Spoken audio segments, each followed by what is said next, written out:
Hello IIT aspirants, welcome to Mathbook. मैं आपका teacher Nitin और आज इस वीडियो में हम कवर करेंगे Rolle's theorem and Lagrange's mean value theorem LMVT। Thumbnail देखकर आप लोगों को समझ में आ गया होगा।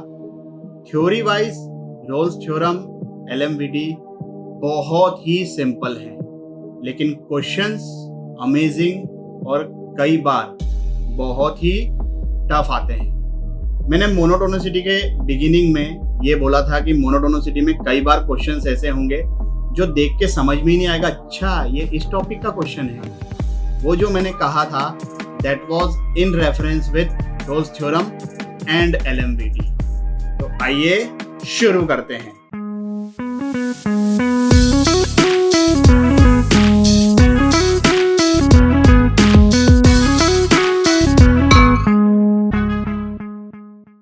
रोल्स थ्योरम RT, अपन रोल्स थ्योरम ही बोलेंगे।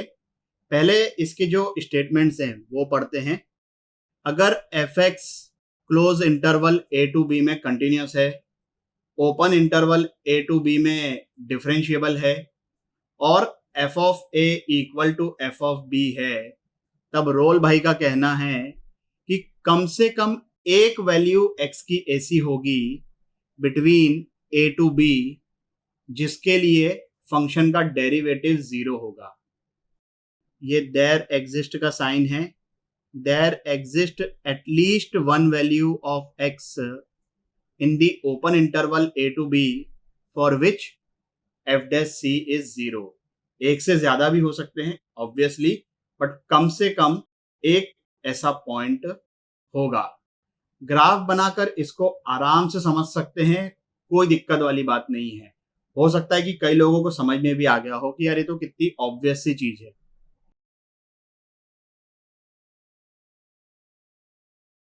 x इक्वल टू a पर और x इक्वल टू b पर फंक्शन की वैल्यू सेम है, ये हमने सेम प्लॉट कर दी और ग्राफ कंटिन्यूस एंड डिफरेंशिएबल है। तो ये जो ग्राफ यहां से यहां तक जाएगा, जैसे भी जाए, अगर स्ट्रेट लाइन बन गया तब तो डेरिवेटिव थ्रू आउट 0 हो गया।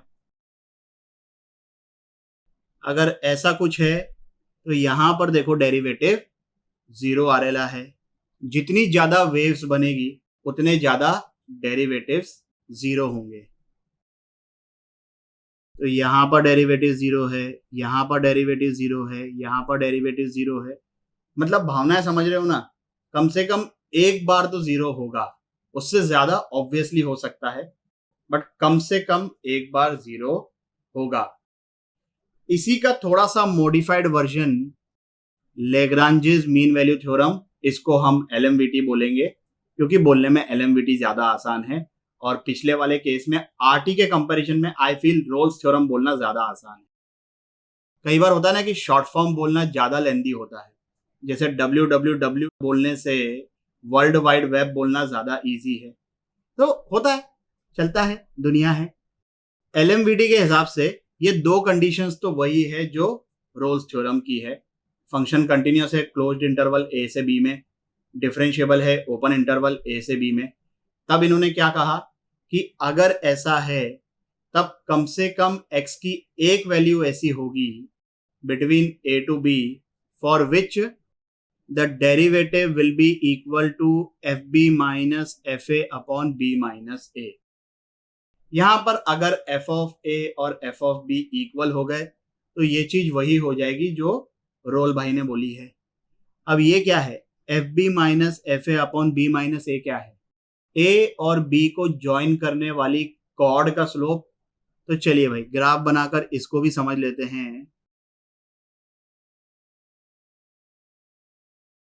ये तो हो गई भाई a और b को ज्वाइन करने वाली कॉर्ड, जिसका स्लोप है fb minus fa upon b minus a। अब ग्राफ यहां से यहां तक जा रहा है।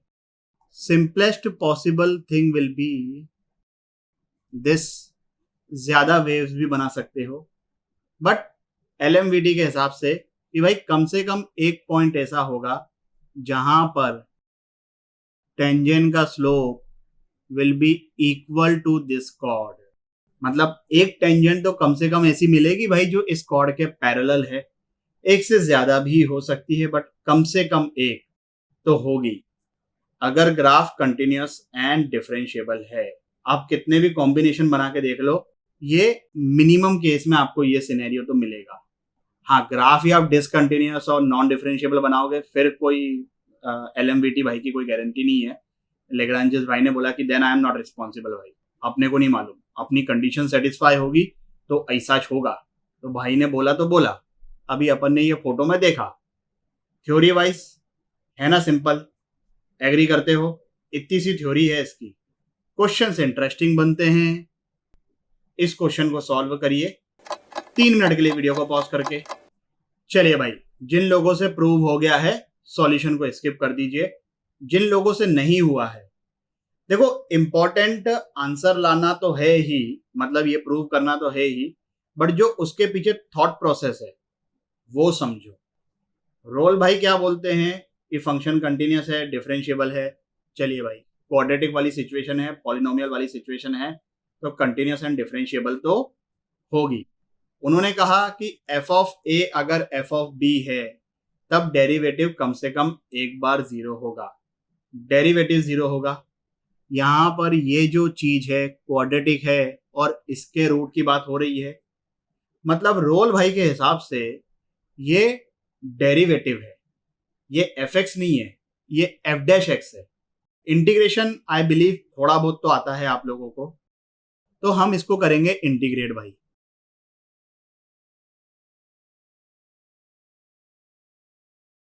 कांस्टेंट ऑफ इंटीग्रेशन लिखने का मन हो तो लिखो, नहीं लिखना हो तो मत लिखो। इसको बोलेंगे हम एफ एक्स। मतलब इसको अपन ने इंटीग्रेट किया दिमाग में अपने, हमने कहीं इंटीग्रेशन का साइन नहीं बनाया, हमने तो अब कहाँ से स्टार्ट करी कहानी कि भाई ये हमने एक एफ एक्स ले लिया। कोई पूछे कैसे आपके दिमाग में ये क्लिक किया कि इसको एफ एक्स लेना है, तो बस मेरे अंदर ऐसी फीलिंग आई, ये मेरी गट फीलिंग थी, मेरे को लगा कि इससे आंसर आ जाएगा, तो ये चमत्कार हो गया भाई, ये हमारे पास एक एफ एक्स आ गया। कांस्टेंट ऑफ इंटीग्रेशन लगाओगे तब भी कोई डिफरेंस नहीं आने वाला है, नहीं लगाओगे तब भी कोई डिफरेंस नहीं आने वाला है, क्योंकि ये जो चीज आई है ये इंटीग्रेशन करके नहीं आई है, ये हमारी गट फीलिंग है। ठीक है, चलिए भाई, अब ये पॉलिनोमियल है तो ये कंटिन्यूअस एंड डिफरेंशिएबल है। रोल भाई की पहली 2 कंडीशंस तो सेटिस्फाई हो गई। तीसरी कंडीशन क्या है? F of A equal to F of B. यहां पर ये जो लिखा हुआ है 0 और 1, तो ये अपना ए हो गया, ये अपना बी हो गया। चेक करके देखते हैं कि क्या इन दोनों पॉइंट्स पर इस फंक्शन की वैल्यू सेम है कि नहीं है। अगर सेम है, आंसर अपना आ गया। अगर सेम नहीं है तो ये जो फंक्शन हमने सोचा है इसमें कुछ ना कुछ गलती है। तो भाई एफ ऑफ 0 कितना आ रहा है? 0।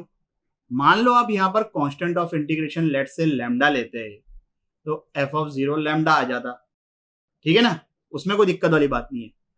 अब अपन एफ ऑफ 1 निकालें भाई, ये आ रहा है। अब इसकी वैल्यू एलसीएम फैल्सियम लेते हैं, देखते हैं यार कुछ ना कुछ तो होगा यार। तो यहां पर ये चीज 0 दे रखी है, मतलब ये आ गया 0। अगर आपने कांस्टेंट ऑफ इंटीग्रेशन लैम्डा लिया होता तो इसकी वैल्यू भी लैम्डा आती। रोल भाई की तीनों कंडीशन सेटिस्फाई हो गई। फंक्शन कंटिन्यूअस भी है, डिफरेंशिएबल भी है, F of 0 equal to F of 1 भी आ गया। तो अब रोल भाई ने क्या बोला कि कम से कम एक पॉइंट इस इंटरवल में ऐसा होगा जहां पर डेरिवेटिव 0 होगा।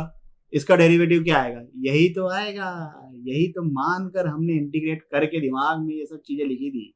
तो ऑब्वियसली इसका डिफरेंशिएशन यही आने वाला है और वो 0 हो जाएगा, कम से कम एक बार 0 से लेकर 1 के बीच में।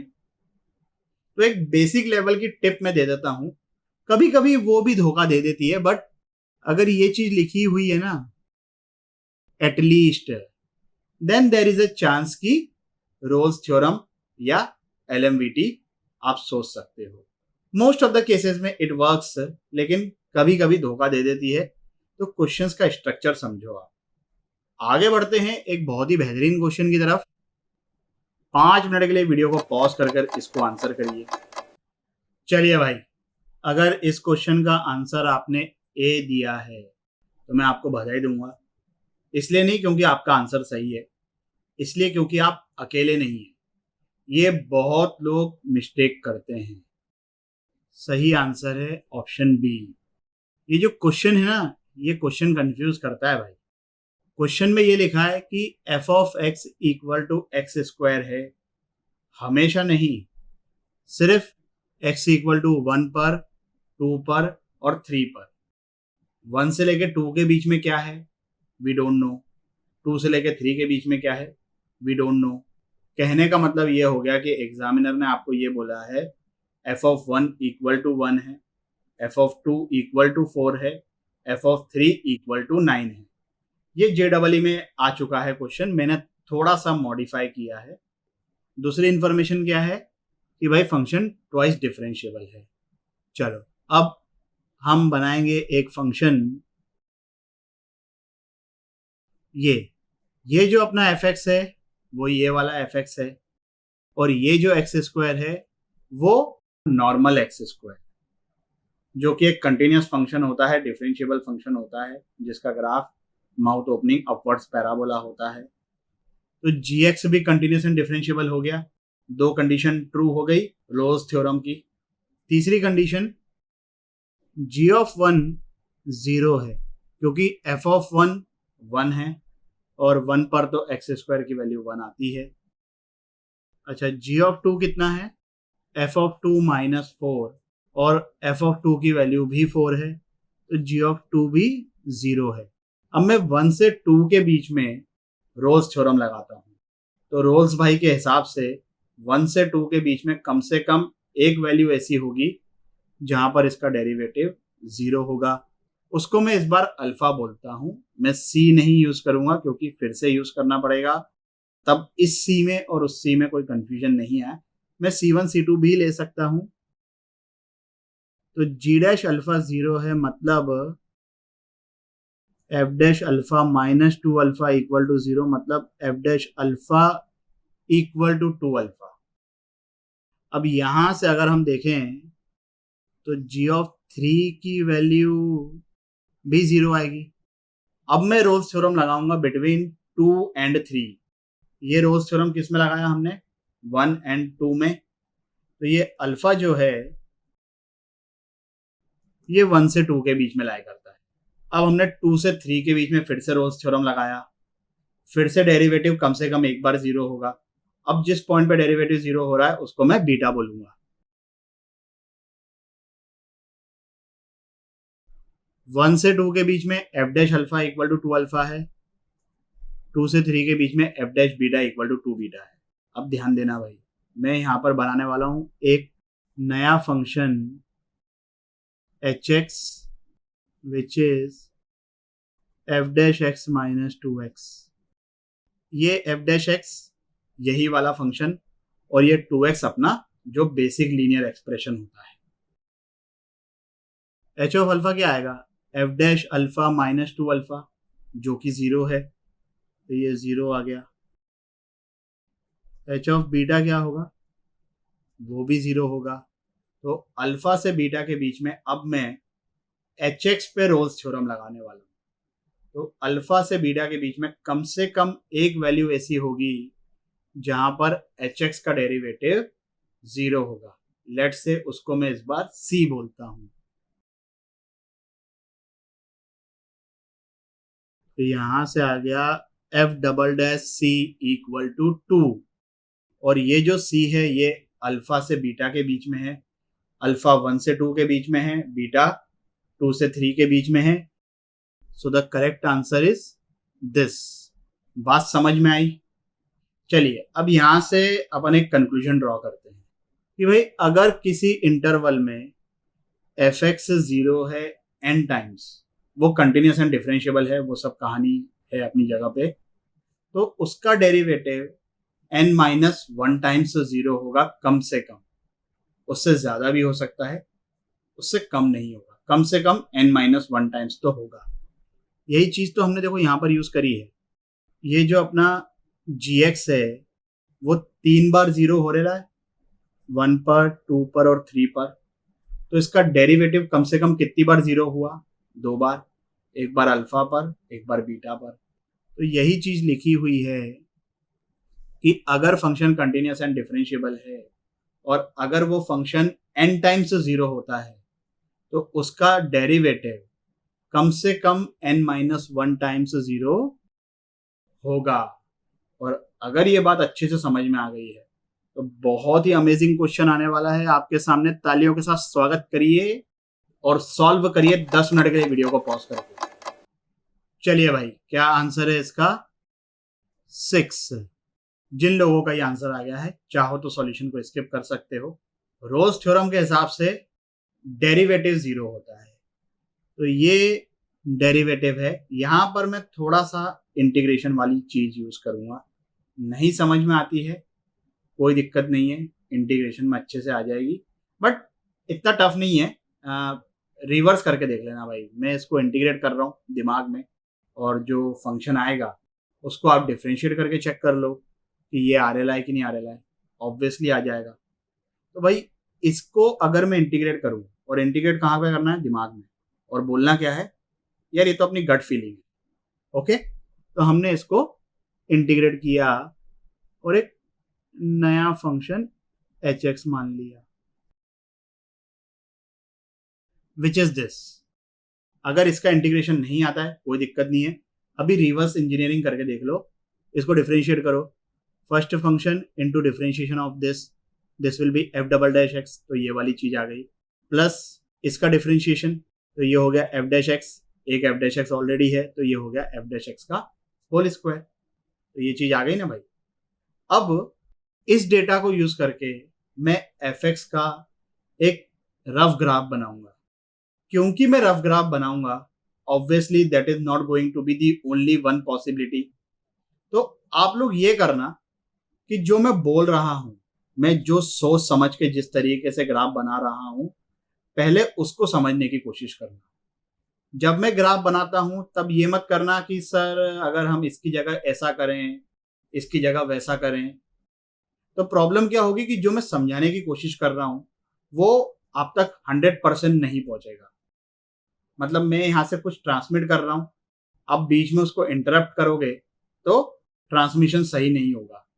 तो पहले जो मैं बोलना चाहता हूं, जो मैं बोलूंगा ऑब्वियसली उसको ध्यान से सुनना, और फिर आपकी इच्छा हो तो भले मैं जैसा ग्राफ बनाता हूं आप उसका कुछ अलग बना के देखना, but obviously in terms and conditions को ध्यान रखते हुए फंक्शन कंटिन्यूस एंड डिफरेंशिएबल होना चाहिए। आंसर ऑब्वियसली यही आएगा, and this is the minimum number of zeros. तो हो सकता है कि आप ग्राफ जानबूझ के ऐसा बनाओ जिसमें आपको 6 से ज्यादा आंसर आए, बट कुछ भी कर लो 6 से कम नहीं होगा। ज्यादा तो हो ही सकते हैं ना, क्योंकि क्वेश्चन में वैसे भी मिनिमम पूछा है ना।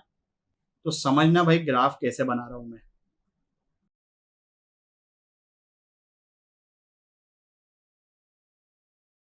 एफ ऑफ ई की वैल्यू 0 है। अब जैसा मैंने पहले भी बताया है कि जितने ज्यादा ऐसे वेव्स बनाओगे आंसर उतनी वैल्यूज ज्यादा आएगी, बट हमारा जो टारगेट है वो फाइंड करना है मिनिमम जीरोस, मतलब मिनिमम रूट्स। मैक्सिमम तो इनफाइनाइट हो सकते हैं। अच्छा, अब कोई बोले कि सर मैं इससे भी कम वेव बनाऊं, तो वो पॉसिबल नहीं होगा अगर आप इस डेटा को ध्यान में रख के बनाओगे। चलो मैं देखो बताता हूं। F of B equal to 2 है। लेट से मैंने बी कहीं पे ये पॉइंट ले लिया इधर, तो ये वैल्यू 0 है, ये वैल्यू पॉजिटिव है। तो आप जाओगे ना एक बार तो ऊपर। अच्छा, कोई बोले कि सर ये तो आप पहले ऊपर चले गए फिर बाद में बी आया, तो ठीक है यहां पर बी बना लो आप, है ना। उसके बाद भी नीचे तो जाओगे ना। फिर ये जो पॉइंट है ये मुझे नहीं पता है क्या है, इसको अपन बाद में का नामकरण करेंगे। F of C equal to -1 है। अब सी कॉमा -1 में यहाँ पे भी प्लॉट कर सकता हूँ, लेकिन मैं इस बार यहाँ पे प्लॉट करता हूँ। F of D equal to 2 है। चलो मैं उसको ऐसा पीक पे रख लेता हूँ। एफ ऑफ ए और एफ ऑफ ई ये 0 हैं, ये गिवन डेटा है। ये जो पॉइंट्स हैं जहां पर ये ग्राफ फिर से एक्स एक्सिस को कट कर रहा है, इसको लेट से मैं बोल देता हूँ अल्फा और इसको बोल देता हूँ बीटा। 2 बार तो कट करेगा। अल्फा और बीटा पर भी फंक्शन की वैल्यू 0 है। अब ये जो पीक वाला पॉइंट है ना, इसको लेट से मैं बोल देता हूँ gamma, gamma comma F of gamma. अब क्योंकि ये पीक वाला पॉइंट है, यहां पर डेरिवेटिव की वैल्यू 0 होगी। ओके, तो यहां से हम इधर लिख लेते हैं F dash gamma equal to 0। वैसे ही यहां पर ये जो लोवेस्ट पॉइंट है, अब इसको मैं डेल्टा बोल देता हूं, तो यहां पर भी डेरिवेटिव की वैल्यू 0 होगी। यहां पर फिर से एक पीक आ रहा है जो कि हमने फोटो में बनाया है पॉइंट डी पर ही। अगर डी पर नहीं बनाता तब भी आता ना, क्योंकि वैल्यू यहाँ पर पॉजिटिव है, फिर 0 जा रही है, ई पर वैल्यू 0 है, तो कोई और पॉइंट पे होता, बट यहाँ पर खैर डी पर हमने पीक मान के चले थे, मतलब एफ डैश डी भी 0 हो गया। अब ये जो 4 पॉइंट्स हैं जहां पर एफ एक्स 0 है, और ये जो 3 पॉइंट्स है जहां पर डेरिवेटिव 0 है, दे आर ऑब्वियसली डिफरेंट। तो अब देखो भाई, एच एक्स जो है ना 7 पॉइंट्स पे 0 होगा। वो चारों पॉइंट्स जहां पर एफ एक्स 0 है, F of A, F of E, F of alpha, F of beta, और एच एक्स गामा डेल्टा और डी पर भी 0 है बिकॉज ऑफ एफ डैश। तो टोटल एच एक्स कितनी बार 0 है? 7 बार। 4 बार बिकॉज ऑफ एफ एक्स और 3 बार because of F dash X. ये मिनिमम है, इससे ज्यादा भी हो सकता है। और अभी हमने स्टेटमेंट लिखा था कि अगर कोई फंक्शन n टाइम्स 0 है तो उसका डेरिवेटिव कम से कम n-1 टाइम्स 0 होगा। तो एच एक्स 7 बार 0 है तो इसका डेरिवेटिव कम से कम 6 बार 0 होगा। और इसका डेरिवेटिव क्या है? यही तो है। तो मिनिमम कितने जीरोस आ गए, मतलब मिनिमम कितने रूट्स आ गए? नंबर 6। ओके, इस वीडियो के लिए बस इतना ही। आशा करता हूं कि आपको ये टॉपिक भी अच्छे से समझ आया होगा। अगर समझ में आया हो तो लाइक, कमेंट, सब्सक्राइब करें और अपने दोस्तों के साथ भी शेयर करें। अगले वीडियो तक के लिए सावधान रहें, सुरक्षित रहें। जय हिंद।